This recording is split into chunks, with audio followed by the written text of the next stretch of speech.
It's Friday, August the 14th, the year of our Lord 2020. I'm Raheem Kassam, here on Capitol Hill with Jack Maxey and the team in the War Room.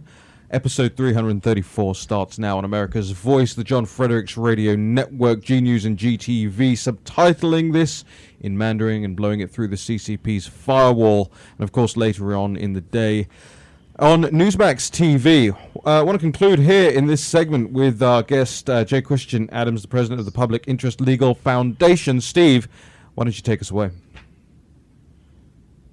You know, tomorrow we have a special, 2-hour special in commemoration of India's Independence Day. We're going to have Dave Ramaswamy, Jay Kansara in studio as the co-host with Vish and Jack Maxey. We're also, as you know, this show's on fire as G News and GTV, subtitles in Mandarin, and goes through the firewall into mainland China. You know, I'm head of the rule. I'm head of the Rule of Law Society. Go ahead. Yep. Go ahead. The head of the Rule of Law Society. It shows, I hope, our Indian audience and the Chinese audience that democracy is very, very, very messy. And you know, we're talking about an election here that we are supposed to be the world's leading democracy. We're going to find out. I want to go back to J. Christian Adams. Christian, about these lawyers. You know, we had Bill McGinley on, who was in the White House counsel's office. He was a cabinet secretary. He came on a couple weeks ago and said, hey, people don't understand that lawfare is going to become a very big part of this election. Can you walk the audience through exactly what the left is doing, the Democrats are doing to prepare on the legal side for this? Right. Well, they're already started, Steve. There's over 100 cases that the left has brought in relation to COVID. For example, in Virginia, Public Interest Legal Foundation is involved in helping to defend the Virginia law that requires absentee ballot signatures, for, you know, actual witnesses on signatures. There's things they think that postage is a poll tax. They're bringing lawsuits to have postage declared a poll tax. There's over 100 cases already on this around the country. For Election Day, you can expect much more. You can expect fights to make sure defective ballots are accepted, to make sure ballots that come in late are counted. People who don't have postmarks on their absentee ballots or mail ballots, you can expect litigation to fight to get those in. So it's just the beginning. It's not the end, unfortunately. And the left is loaded for bear with hundreds of millions of dollars in money for litigation. So Christian, you know, and India has, we call Modi the Michael Jordan democracy. I think they had 800 million people vote. Took them a month to count it, but they had a fair election. The Chinese, one of the things we're fighting for every day is Hong Kong's been cracked down by the CCP to take democracy away. The people on mainland China thirst for democracy. How can we sit here, the United States of America, a leader in all this? Do you think right now, as you see it, one of the top experts in the country, that we're going to have anything but a complete disaster in this election? And what can our audience do about it today? We're all about action in the war room. Action, action, action. Right. What can our audience do, and how bad do you think the situation is going to be, and how embarrassing is it going to be to the United States? The most important thing anybody can do is to volunteer to be an election official. Every single county where you live, where you're listening, they are desperately in need of people to work the election, not poll watchers, but actual government officials running the election. The reason that's important is because the left floods the zone. The left sends swarms of people to serve in these capacities. So the most important thing you can do is sign up to be an election official for Election Day. And yes. So how do people? Christian, hang on for a second before you finish that. How do people actually, when you say become an election official, not a poll watcher for a party, but an election official, how do they do that? We'll get more information up because I think our audience is going to love this. But how do they go through and petition, or what steps do they have to go through to be an election official? It's simple. Go to your county election board webpage or go to your state election office. There will be a link to volunteer. Sometimes you get paid, actually. You can get paid to do this, to volunteer to be an election official. And it's very simple. They are desperate for people. I'm telling you, the other side does this. We don't do it. It's much better than being a poll watcher, Steve, because you actually have power. The poll watcher who stands there for the party has no power. What I'm suggesting is to volunteer to become a person with power during the conduct of the election, to make decisions. Okay, we're going to get all over this. Now, last question. Do we stand, as you see it today, is this going to be so shaggy, right? It's so ill-kempt that we're going to embarrass ourselves in front of our allies in India and the Chinese people who are yearning to be free and have democracy? They're going to sit there and go, if this is what we're fighting for, how good is this? Because it looks like it's just nothing more than the Chinese Communist Party, one faction fighting the other for power. There has never been a more well-funded effort in the history of the world to destabilize an election. There's never been the kind of thing that the philanthropic left has unleashed on the United States to break down the system as they have done in 2020. It is absolutely unprecedented. So folks in India should realize that these are domestic enemies of the United States who are trying to undermine our integrity of our process. So don't be shocked by that because it doesn't go on in your country. It means that we're under attack internally. And so if you do see chaos, it's because well-funded philanthropic sources spend $200 million or more on the idea of destabilization. That's what's happening, Steve. Christian, talk to us about, I think there's a Heritage Town Hall coming up. Talk to us about how people get more access to you, your Twitter feed, how they get there. You're the top guy in the conservative movement on this. And what's this Heritage Town Hall or this special you guys have coming up? Right. The Bradley Foundation is doing a piece, a town hall at Heritage next week. I'm on the panel. Cleta Mitchell, Hans von Spakovsky, Scott Walter. You can sign up either at the Bradley Foundation or the Heritage Foundation or my group, the Public Interest Legal Foundation. We'll talk about these things and more. You can follow me on Twitter at @ElectionLawCTR. That's @ElectionLawCTR. Christian, you're a great American, a great patriot. Thank you. I know you had a court hearing today. Really appreciate you taking time away to talk to our audience. We're going to get back to you. We're going to make this a big deal about becoming an election official. So thank you very much for joining us. Anytime, Steve. You take care. Thanks a lot.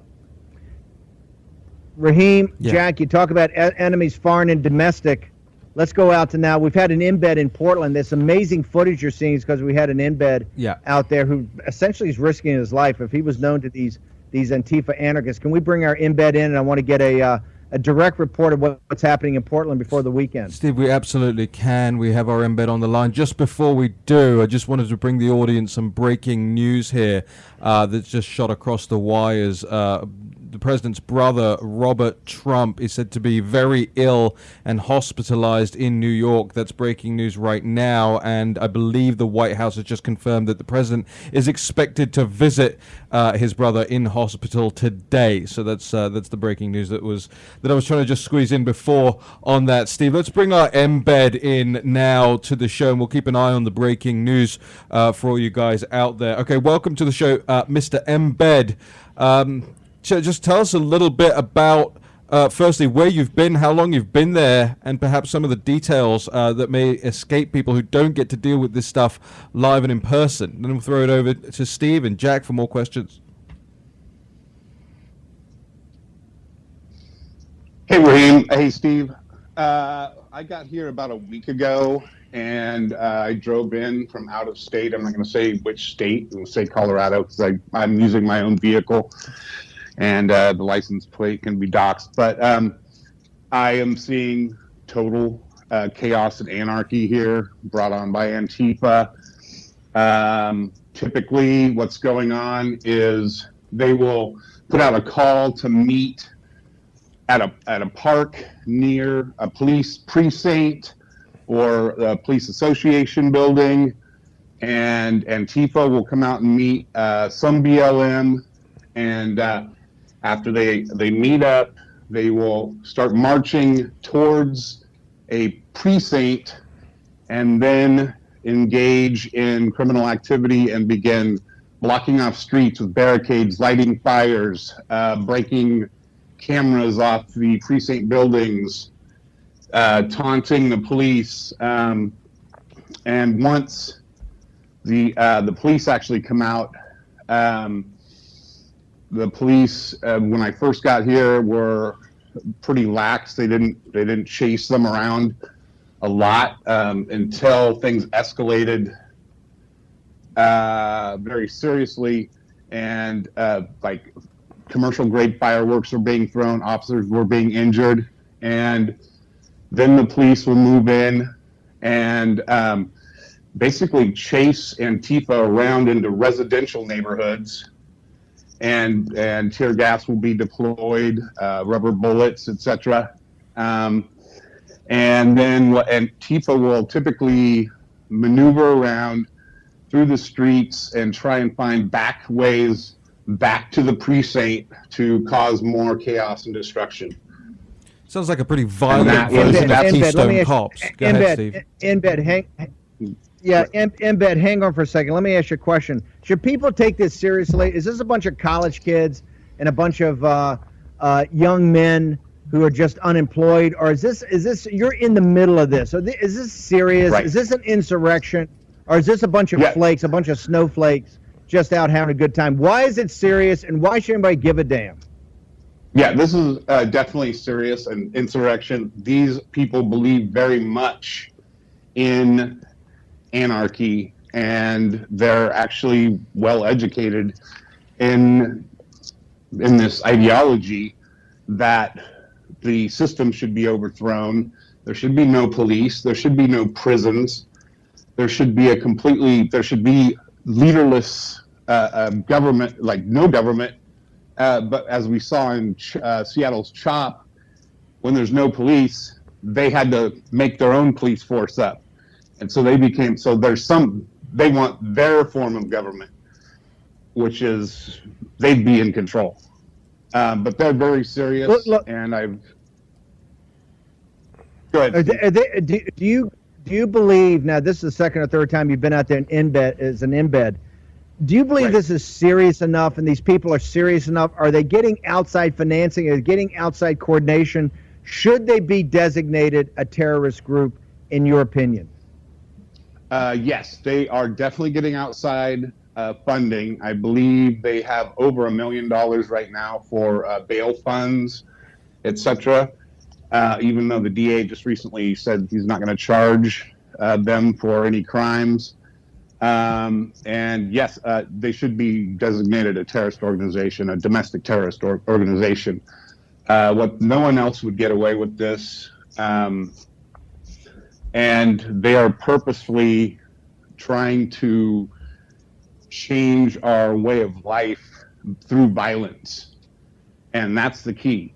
Normally you'd go out and protest, but this is violent action and criminal action, and police are being hurt, and along with civilians. And when you talk about the coordination from outside, where do you see that coordination other than the bail fund? We got to jump in a minute. We want to keep you over in the break. But where do you see this coordination? Is there outside coordination that you see? I think, I know there are some some legal groups, some lawyers who are behind some of this stuff, who are raising some money. It seems leaderless. They say they have no leaders and they don't want any. Hey, Mr. Embed, So just hang on. We've got to go to a quick break now. Just hang on the line. I want to come back with that question and more follow-ups from here in the War Room as well. Thank you so much for your time so far. We'll be back. More War Room Pandemic in just a second. War Room Pandemic with Stephen K. Bannon. The epidemic is a demon, and we cannot let this demon hide. War Room Pandemic. Here's your host, Stephen K. Bannon. Well, 2020's been a gut punch to American business, and if you're going to succeed, you need every possible advantage. Smart companies run on NetSuite by Oracle, the world's #1 cloud business system. Get your free guide right now at netsuite.com/Bannon. You're back in the War Room. I'm going to throw it over to Stephen K. Bannon. Yeah, for our Embed, last question. Really heroic work you're doing, and the footage is incredible. What our audience wants to know, we've had tons of experts on here about the Justice Department, about arrests. Are there any arrests going on? Do you see not just with law enforcement? We understand the enforcement side, but do you see any of the legal activity of either the Justice Department or the Attorney Generals out there? Are these people being rounded up and arrested as anarchists and terrorists and under conspiracy to riot? Are they getting really these people off the streets, or are their numbers just continue to grow? There are local arrests by police only that I've seen here nightly. When riots are declared, police will rush in and grab people out, and people run up and try and stop them from doing that. I haven't seen. What I see is that they're being released almost immediately, either because of COVID or because their bail has been paid for. I haven't seen any charges, and I know that the DA a few days ago, a Portland DA, I believe, said he will bring no charges against Antifa for any criminal activities. Okay, hold it. So just for the audience's sake, you haven't seen any Justice Department when you're in the middle of these packs every night. They don't seem to be worried about the Justice Department rounding themselves up, putting them in a football field, holding them for a couple of days, getting indicted. You're not seeing any of that, and they don't seem to fear the legal aspect of this, not just the law enforcement aspect? Yeah, they don't seem afraid at all. And as a matter of fact, they urge their members to stick together in large groups and not to break away. That's one of their slogans, is stick together, because what we've seen is when some of them split off, those are the ones that will typically get arrested. So they keep themselves safe by staying in large groups so they can fight off, police who are trying to arrest them. But I've not seen anyone show any fear of any potential, being arrested or put in prison or jail or whatever. Hey, Steve, it's Jack. You're in the 75th. I just want to throw in, because you were talking about the courthouse being defended by the Portland police. Apparently, breaking news right now, the Portland AG says that the state police will no longer be protecting the federal courthouse. So it looks like they're going to have an opportunity for the feds to go back in. Yeah, the state police, I believe, pulled out, I think it was last night, and so now it's just the Portland police, and I believe the feds are still in the federal courthouse, but they're not coming out. So hold it. This is what you got to help us think through. Are you telling me, this is why we're doing this. We've got a special tomorrow with the great people from the Modi organization and others talk about to commemorate Independence Day of India. We've got obviously a huge audience in mainland China and in Hong Kong. We got Miles Grow on next. We're talking about democracy and the rule of law. It's what we preach every day. And here you've got, correct me if I'm wrong, Embed, are you in the 75th or 76th day of a siege of Portland, Oregon, and particularly a federal courthouse? Do you anticipate tonight that there are going to be federal agents outside there protecting that courthouse from essentially desecration? Because what these anarchists, what the Marxists, what the revolution is trying to do is break the rule of law. Remember, there's no negotiating because they don't have any points to negotiate. The purpose of the revolution is the revolution. That's the first thing they'll tell you. That's out of Anarchy and Marxism 101. So just tell our audience, where do we stand tonight in the 75th or 76th day of this, and what's the weekend hold for people? Okay, so just 2 days ago on Wednesday night, they went back, Antifa went back to the federal courthouse for the first time since the Fed stood down. And, there was a massive riot going on. Tonight and tomorrow, I believe there will be even more action. They've already announced a place near another precinct. I believe it's up in northern section of Portland, where they'll be tonight. And I believe they're planning something bigger, possibly bigger than what happened at the federal courthouse just 2 nights ago. And okay, last question. So, if somebody's been in there, if you had a chance to actually talk to Attorney General Barr and the President of the United States, what would be your 2 or 3 recommendations of what they need to do today to bring law and order back to Portland? National Guard, and start arresting and charging everyone involved, especially those who have committed acts of violence against police, and intercept communications, because I know they're using encryption, because the police are able to do cell phone tower dumps and get data and chats from cell phones, and so they're starting to use encryption now, so that the police can't tell what they're doing. So I think the feds could do something about that. Okay, listen, thank you very much. You're incredibly brave. Make sure you stay safe.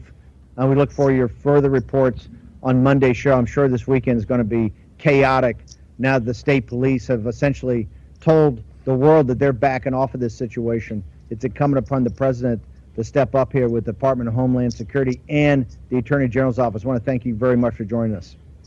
Awesome. Thank you, Steve. Steve? So, Raheem, I want to come right to you, and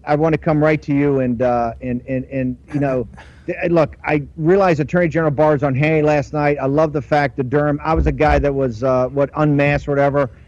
That's not a priority. What's a priority is going on in Portland, and it stuns me. After everything that's happened in Chicago, all the experts we have on here, we've got an Embed that said, hey, nobody's getting arrested.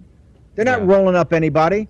Yeah. This is humiliating to the United States in front of the world to have this group of insurrectionists, anarchists, basically every day threatening the rule of law by going after this federal courthouse and going after the police union, and nobody's doing anything about it. This is where we need action. If we're to sit there and talk to the rest of the world about the rule of law and talk to the rest of the world about democracy, right, we got to start stepping up for the rule of law. We got to start stepping up for democracy.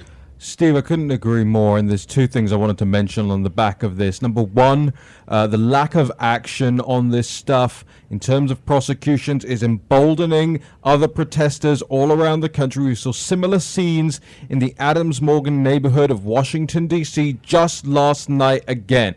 And we know that they're planning the siege on the White House due to start next month, and it's a direct result of not declaring Antifa a terrorist organization, not prosecuting and locking up more of these people that are causing this damage all around the country. They are emboldened by the inaction out of the DOJ on this, and I will keep saying that time and time again. I'm a great fan of AG Barr, but it's not enough, and it's not quick enough. And the other part of this is what's happening to America's corporates and the corporates who are sponsoring all of this stuff, whether they've given money to the Black Lives Matter people, whether they're putting up signs. I want you to look at this tweet that I sent out yesterday because I drove past the National Geographic building, or was driven rather, as people don't know, I don't drive, drove past the National Geographic building downtown in Washington, D.C., big, huge, 50-foot high Black Lives Matter sign on one side of the street, and on the other side of the street, in another National Geographic building, boarded up, still boarded up to this day, since the riots took place, what was it, a month ago, 5 weeks ago, 6 weeks ago in D.C.? National Geographic, on the one hand, supporting this stuff, and on the other hand, having to board up their own properties, Jack. So essentially what you're saying is they learned their lesson, right? I don't think so. No, I think that what really needs to be made clear to our audience, and it's this district attorney from out in Portland, Mike Schmidt, announced earlier today that he is not going to prosecute anybody who was involved in, quote, nonviolent protests. The police in Portland have arrested well over 500 people, and it looks like they're going to prosecute less than 50 of them. So this is sort of the problem that we have, this cooperation with district attorneys, judges, mayors in these progressive cities. They don't want to enforce the law that's on the books. Jack, I got that, but that's telling. Yes, I fully understand. However, that's what we're talking about. The Attorney General, the President of the United States. If you're going to preach law and order, we need to have law and order. Attorney General Barr, who we're massive fans of, we think this guy's amazing, but there's something wrong. You know, you had that article in Revolver that talked about pushback from either the Civil Rights Division or somewhere internally to the DOJ. Attorney General Barr is such a man of action. The President of the United States is such a man of action. There's something not right here. There's something not going on. We're not conspiracy theory guys, but there are no coincidences. You couldn't have the lack of action. You clearly, obviously, don't have war rooms. You don't have federal agents working with federal authority. What's happening in Portland, Oregon, is a national emergency. It's no longer just about Portland. This is about the United States of America. And we have got to step up here. They got to start rolling up those insurrectionists this weekend. And they got to start being charged. You ought to be charged, as Elizabeth Yore said, with conspiracy to riot coming across interstate lines. I think that brings a minimum of a 10-year charge in a federal court.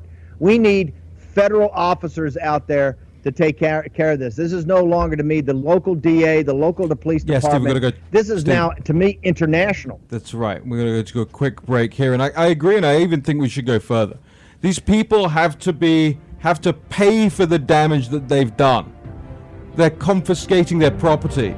Pay for that damage. We'll be right back.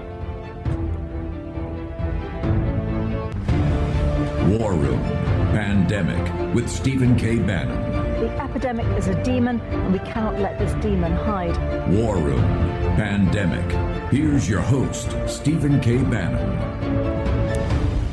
Well, in turbulent times, you need every possible advantage. NetSuite by Oracle is a sponsor of this show and the world's #1 cloud business system. Smart companies run on NetSuite because NetSuite gives you the visibility and control of your financials, your HR, your e-commerce, and more. Everything you need all in one place. Whether you're doing $1 million or hundreds of millions in sales, NetSuite lets you manage every penny with precision. You have the agility to compete with anyone, work from anywhere, and run your whole company right from your phone. So join over 20,000 companies who trust NetSuite to make it happen. They surveyed hundreds of business leaders and assembled a playbook of the top strategies they're using as America reopens for business. So get your free guide, 7 actions businesses need to take now, and schedule your free product tour at netsuite.com/Bannon. That's netsuite.com/Bannon. You're back in the war room. There's lots to go through here, and we'll be joined by Miles Guo in just a second. Natalie Winters joining us on the line. But just before we get to all of that stuff, Steve, in the last segment, I kind of just jumbled my words there at the end. I want to make something very clear about what I meant. The idea of prosecuting these people right now, I think, to me, to a lot of Americans out there, is simply not enough. The amount of damage that they are doing to their cities, to businesses, to private property, to public property, to parks, to federal buildings, who's supposed to be paying for that? And my suggestion is that they are supposed to be paying for it. I don't even care if the government has to go into their bank accounts. I don't even care if the government has to go into their homes and confiscate their property and resell everything at a bargain basement price. We have to recover the money that it's going to take to rebuild these cities, to rebuild these roads, to rebuild these buildings. And I couldn't care less about the Constitution libertarians in this circumstance. There is a war taking place on the streets of this country by Antifa, by the radical left, by the communists, and it's helped by foreign actors as well. And it's time we exercise the full force of the federal government to make these people pay, Steve. This is absolutely correct. We're either at war or we're not. We're at war with this element on a global basis. This is why we're having the special tomorrow to commemorate India Independence Day. They're the largest democracy in the world. They fight this every day. Think about Hong Kong. Next week, we're going to do a rule of law special town hall about Hong Kong. Look at mainland China. This is a global conflict. And what's happening in Portland is part of that. Raheem, you're 100% right. That's why they have to be designated a terrorist organization. That's how we have to bring in the RICO laws. We have to look at this rioting going across interstate lines, and we have to get to who's financing this, who's supporting this. If you think this is a bunch of college kids up in the Pacific Northwest who are just coming together, you're not paying attention. This is the signal from the noise.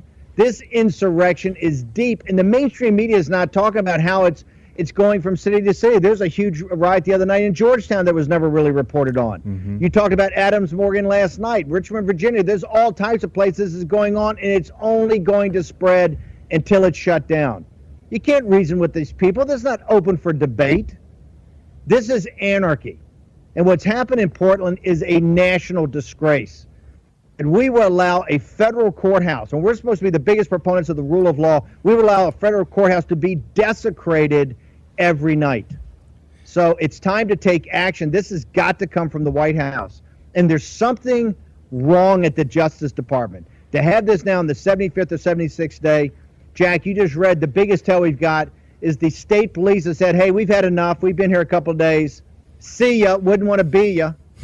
Well, Right? Steve, This is outrageous that we've allowed this going. Raheem, you couldn't be more right, but I tell you, it's not just simply the kids out there, the front line, that I want to take the money. I want to get back into the networks. Yep. This is how we start to shut down radical Islamic terrorism. Find out who's funding it. Find out when President Trump went up for the first conference in Riyadh, it was stopping the money flow coming out of the Gulf Emirates to fund radical Islam. It's one of the reasons we've had no attacks under President Trump's watch, or no attacks that were successful. You choked down the money. You choked down the network. This is exactly the same thing. You know, Steve, there's a great historical context to look at these protests, especially in the context of peaceable assembly as it's described in the First Amendment. During the Whiskey Rebellion, if we go back in time, these guys were protesting attacks on their whiskey production in western Pennsylvania. They decided to get a little rambunctious. They burned down a tax collector's house in Pittsburgh. They sent out a federal a commission to go take a look at what was going on. They came back to Washington. Absolutely necessary that the civil authority should be aided by a military force in order to secure a due execution of the laws. Immediately with this information, Washington rallied the New Jersey militia, the Pennsylvania militia, and I believe the Delaware militia, and they went essentially to war with their own citizens. And it was on the basis that they had the right to protest, but as soon as they started burning things and taking up arms against the government, that right ended. This was one of the first tests of our Constitution in the new republic, and I don't see why we shouldn't apply the same test today. Now, listen, this is not about peaceful assembly. One of the things that was most interesting the other day on the New Federal State live stream, and you guys had the interviews, is they had footage outside the Hay Adams Hotel. You had the New Federal State of China that was protesting outside the White House, and you had this group from Belarus that was protesting their election the other day. Both groups were incredibly peaceful. They're sitting there, they're getting their point across, they were actually giving the police officers ice water, and you look at the Hay Adams is essentially boarded up with graffiti on it, and there's a huge fence in front of St. John's Church across the street to keep it from being desecrated again. And of course, Lafayette Park's got the huge chain link fence. This is what America's become. We had to put our churches and statues like General Jackson and Lafayette and others in Lafayette Park behind barricades because these anarchists. If Black Lives Matter wants a peaceful protest, nobody's got a problem with that. They should do that. It's been quite powerful. The peaceful protest has been quite powerful. That's their constitutional right. It's their moral obligation, and that's fine. Okay? But that's not what we're talking about. This is cultural Marxism. This is anarchy, and they know they're winning. They're laughing at us right now, and I do not understand why we're not taking action on this. If we're going to be about law and order, let's be about law and order. Raheem, you know this better than anybody because you followed this for years on radical Islam in Europe and also this Antifa group. These people are highly networked. They're highly coordinated, and they've got lots of money and lots of power in back of them. This is just not a bunch of college kids that came out for some summertime excursion. Yeah, and I don't mean in terms of the same tactics, but what I will say is that I wish this president was aggressing with the same vim and vigor, Antifa and all these violent organizations and entities with the same vigor that he aggressed the Islamic State with. And again, I say I don't mean the same tactics. I'm not talking about dropping bombs on these people before Media Matters jumps all over. I'm talking about the energy about going after them. There's one more thing that I want to mention before we bring in Natalie Winters here to discuss her exclusive on Nancy Pelosi and her staff. Steve, the idea that Bill de Blasio could bypass New York regulations to put that Black Lives Matter sign outside Trump Tower downtown in Midtown Manhattan, and the fact that they're not doing the 9/11 memorial this year. I mean, I couldn't be more incensed about that.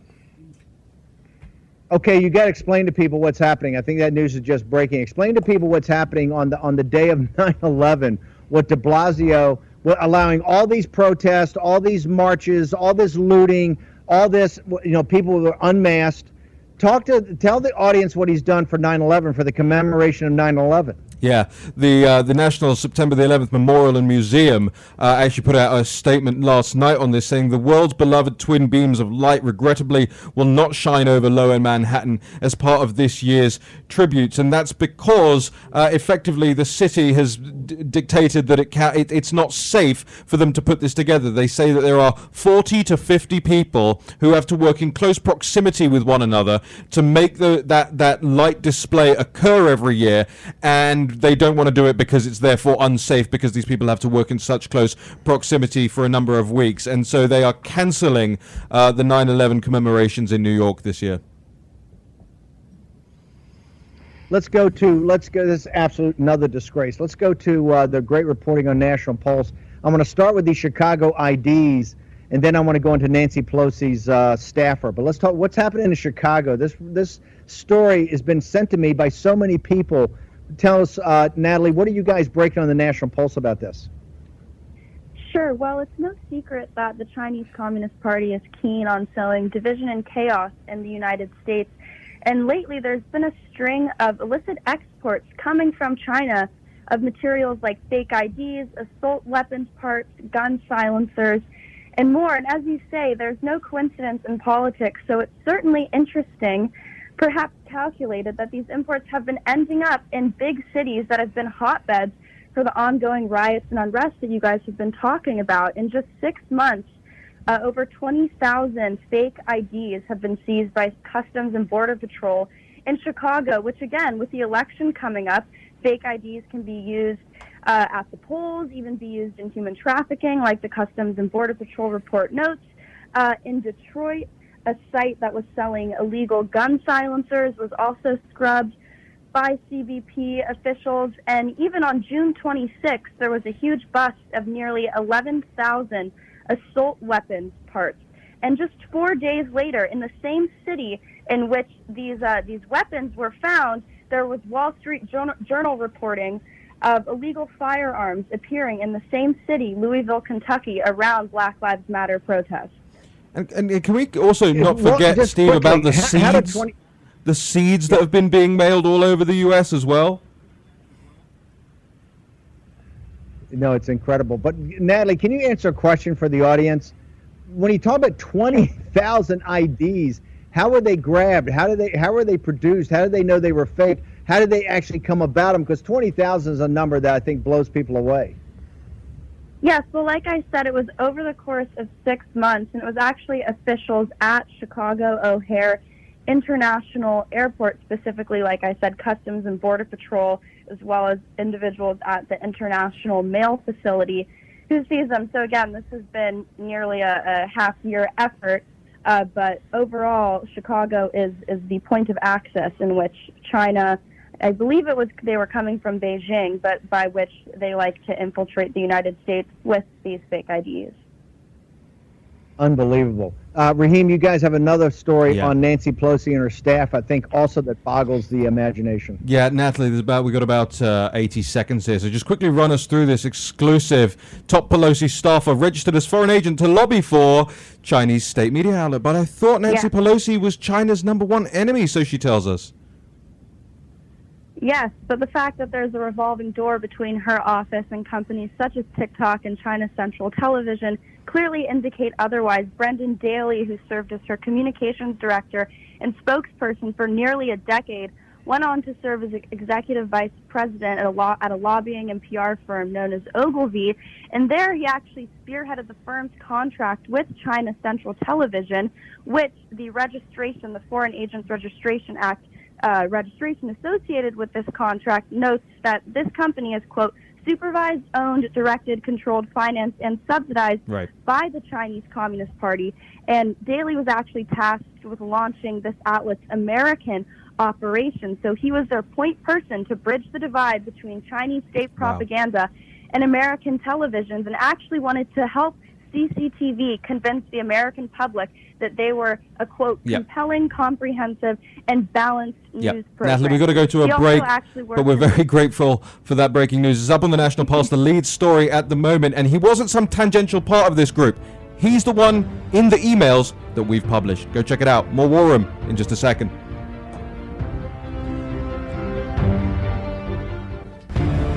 War Room Pandemic with Stephen K. Bannon. The epidemic is a demon, and we cannot let this demon hide. War Room Pandemic. Here's your host, Stephen K. Bannon. All right, welcome back to the War Room. Raheem Kassam, Jack Maxey, and by the way, Steve, I know Jack needs to get a line in about the vaccine later on in this segment as well, if we have this just a second. But I want to go back to this story about Brendan Daly and Nancy Pelosi and the Chinese Communist Party. Steve, over to you.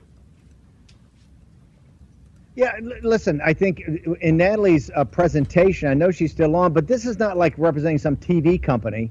This is like representing Nazi TV. This is like representing Goebbels in the 1930s.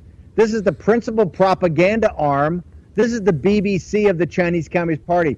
It's 100% propaganda. In fact, I think they were the lead case, not the People's Daily or Global Times, as bad as they are. I think it was CCTV that was the principal apparatus that Mike Pompeo and the State Department was going after. So this was a guy that essentially was a lobbyist for Goebbels. That's what we're talking about. Is it not, Mr. Raheem Kassam? Steve, I mean, this organization, CCTV and CGTN and all of these organizations, I genuinely believe, and you look at the way they act, you look at the stories they push, you look at who the people that work for them. This organization is worse than Der Stürmer. This organization is the most critical propaganda organization in the entire world, for an organization that is worse, in my opinion, than the National Socialist Party of Germany. And on the screens there, ladies and gentlemen, you have Brendan Daly with his old boss, Nancy Pelosi. Nancy Pelosi, who said she was the most hated woman in China. Remember, she didn't distinguish between the Chinese people and the Chinese Communist Party. Meanwhile, she goes up the other day on CNN's State of the Union, and she says, yes, the Chinese Communist Party would prefer Joe Biden to win, just like the U.S. intelligence agency. And yes, there was a lot of caveating around it. Absolutely. Of course she's going to do it. She's a politician. But she fundamentally accepted the premise of the assertion by the U.S. intelligence agencies. And we know she accepted the assertion, Steve. And I know you're a little bit skeptical of my view on this. But we know she accepted the assertions because she used the same report to hit the president over the Russia stuff. You can't pick and choose parts of that report. You embrace it wholly or you don't embrace it at all. And she has embraced it wholly, Steve.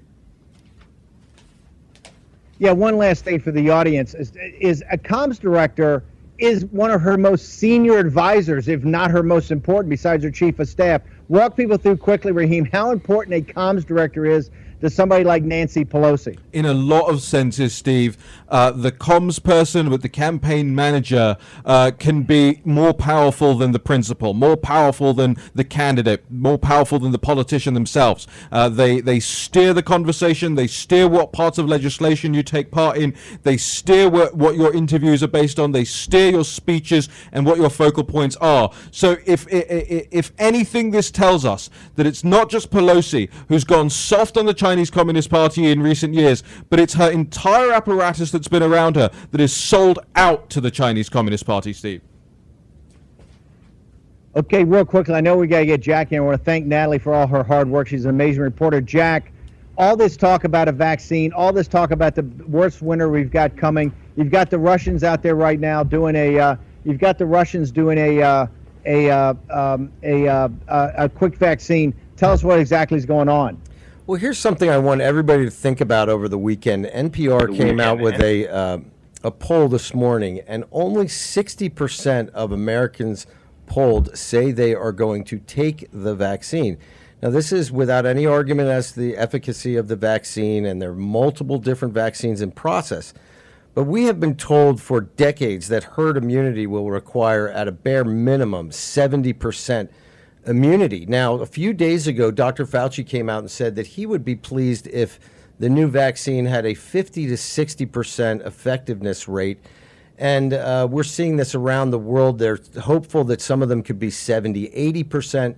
But let's think about this. If every American, only 60% of the Americans took the vaccine, I crunched some numbers, and let's say it was 100% effective, which nobody believes it is, that would only provide 60% immunity for the United States. At 50%, it would only provide 30% immunity. So this idea that we're being told... But hang on, but Jack, Raheem, jump in here. This is what Miles Grover we'll have him on Monday or Tuesday next week. But here's the point.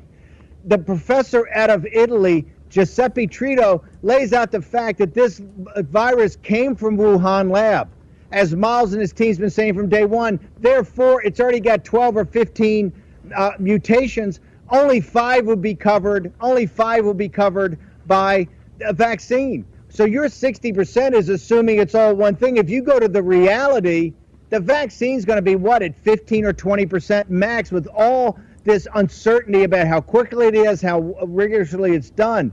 So Raheem, talk to us about that story. And Jack, when you do the math off the reality that it's a man-enhanced virus, the number starts to drop so precipitously. Dr.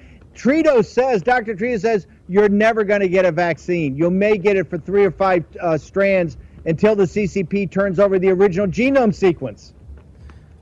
Well, I agree with you, Steve. I mean, in the best case scenario, this vaccine is probably not going to work. If it was 100% effective, right, and 60% of the people took it, that's not enough to stop the spread. And we're waiting. We've had the whole world shut down waiting for this thing that's going to do what? Right. And Steve, the story you're referring to, of course, is the World Academy of Biomedical Sciences president and renowned biotech expert Giuseppe Trito, who makes these claims, along with lots more, with evidence. And remember, people have to recall, this guy is not some fringe guy. This is not Jack Maxey saying this in the war room, right, as much as we love Jack. But this guy works with the United Nations. He's worked with the United Nations Educational, Scientific, and Cultural Organization for decades upon decades, and talking about the Wuhan Institute's Virology's P4 lab using reverse genetics to put this thing together. The book is China COVID-19, the Chimera that changed the world. It's in Italian, coming over into English in very short order, I believe. Steve, we've got about 45 seconds left here, and I know this isn't the biggest story on your radar, but we talked about this guy back in the impeachment days, and I want to bring the breaking news to the audience here. Breaking on the New York Times, a former FBI lawyer intends to plead guilty to falsifying a document as part of a deal with prosecutors conducting their own criminal inquiry of the Russia investigation. The lawyer, Steve, is Kevin Kleinsmith, who we mentioned all those months ago.